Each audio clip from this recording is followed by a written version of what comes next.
Hello korang, apa khabar semua? Selamat kembali ke channel Snow Prince. So baru-baru ni kita dapat announcement dari Jump Fiesta mengenai franchise Naruto. Sebelum ni kita mendapat spekulasi yang announcement tu adalah mengenai anime remake Naruto dan ini dibuktikan tidak betul. Of course dalam 10 tahun ni kita takkan dapat remake anime Naruto tu. Jangan harap lah. But at the bright side, kita ada popularity chart. Kita boleh vote favorite karakter kita. Dan karakter yang paling banyak vote akan dilukis manganya oleh Masashi Kishimoto sendiri. So this is a very interesting thing because depending on our choice of character, kita dapat membongkar banyak misteri dalam anime Naruto. So honestly korang boleh vote je karakter favourite korang. Macam Kakashi, korang suka Kakashi kan, vote je Kakashi. Tapi dia sebenarnya tak contribute sangat untuk explore cerita Naruto sebab kita dah ada banyak cerita pasal Kakashi, pasal Sasuke, so it doesn't contribute much. So saya akan suggest a few characters yang menarik yang akan explore lebih banyak dunia Naruto. Tapi sebelum tu, sekiranya anda masih belum subscribe kepada channel Snow Prince, dipersilakan untuk anda menekan butang like dan subscribe untuk support channel ni. Now without further ado, let's get right into it. Let's go!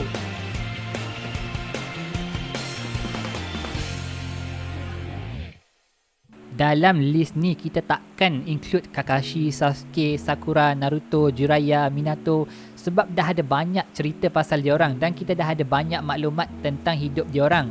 So kita akan fokus kepada karakter menarik yang lain yang kita tidak mempunyai maklumat yang cukup mengenai mereka. Karakter pertama yang ada dalam list saya ialah Hidan. Hidan sendiri sebenarnya tak ada specialty apa pun, dia tak menarik pun, tapi Jashin yang disembah oleh Hidan tu adalah entiti yang sangat menarik. So kita nak tahu siapa Lord Jashin yang Hidan selalu sebut dan dipuja-puja oleh Hidan yang memberikan kuasa immortality kepada Hidan. Kita dah tengok walaupun telah dipancung oleh Asuma, Hidan masih lagi hidup disebabkan kuasa immortality dia. Berdasarkan Hidan, ideologi Jashinism juga sangat brutal. Dalam siri ni mereka dianggap sebagai penyembah syaitan. So Lord Jashin mungkin ialah Raja Syaitan yang dipuja-puja. Tapi kita masih belum nampak lagi bayang Lord Jashin.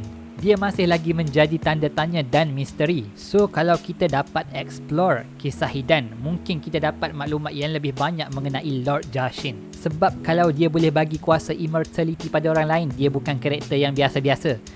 Next ialah Orochimaru. Orochimaru memang tak asing lagi dalam cerita Naruto. Mula-mula diperkenalkan pun Orochimaru memang seorang yang sangat misterius. Dia creepy, jahat, banyak rahsia, memang sesuai jadi villain.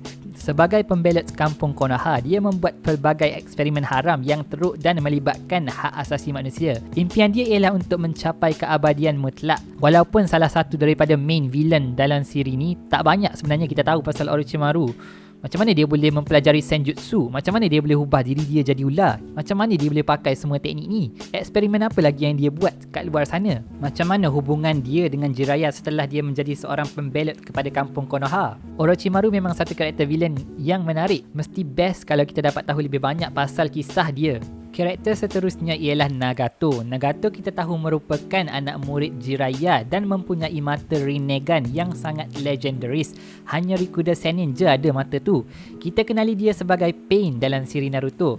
Nagato ialah seorang anak yang baik pada mulanya, tapi lepas dia alami keperitan, penderitaan di era perang, ideologi dia berubah ke arah yang lebih brutal. Sangat menarik untuk kita explore lebih pasal Nagato. Permulaan perjuangannya sebagai early Akatsuki yang mempertahankan kedamaian sehingga kejatuhannya sampai dia menjadi Pain dan mengubah Akatsuki menjadi organisasi yang jahat. Confirm cerita Nagato ni kalau boleh adaptasi jadi manga memang best sebab Pain adalah antara villain favourite peminat Naruto. Seterusnya ialah Kakuzu. Kakuzu merupakan ahli Akatsuki yang juga merupakan partner bagi Hidan. Kita tak ada banyak maklumat yang jelas mengenai Kakuzu, tapi kita tahu dia pernah bertarung dengan Hokage pertama iaitu Hashirama Senju. Misi untuk membunuh Hashirama diberikan kepadanya oleh kampungnya tetapi dia gagal untuk membunuh Hashirama. Tapi the fact that dia survive lepas lawan Hashirama membuktikan bahawa dia bukan ninja yang biasa-biasa.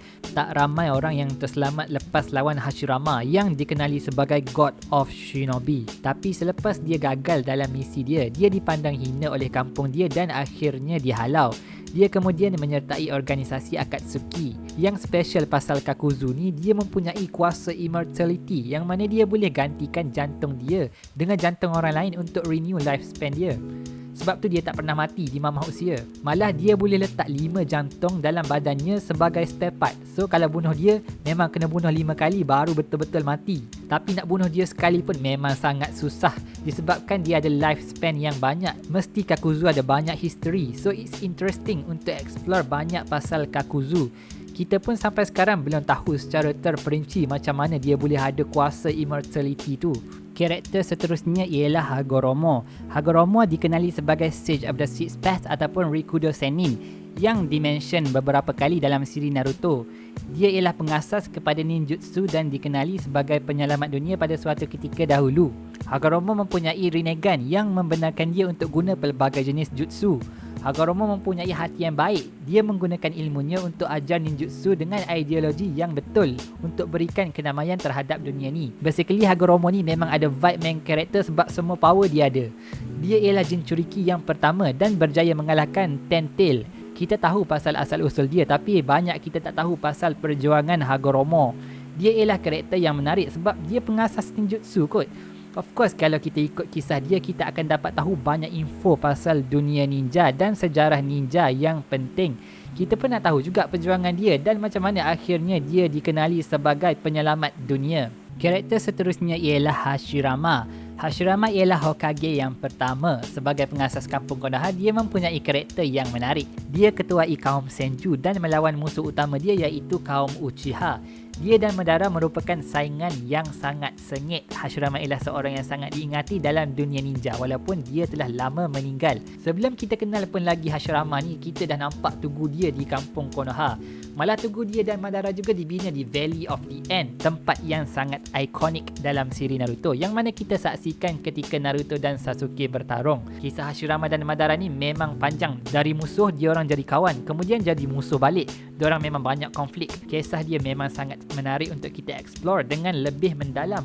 Mungkin kita akan dapat tahu lebih banyak maklumat tentang penubuhan kampung Konoha bila kita explore pasal Hashirama Senju.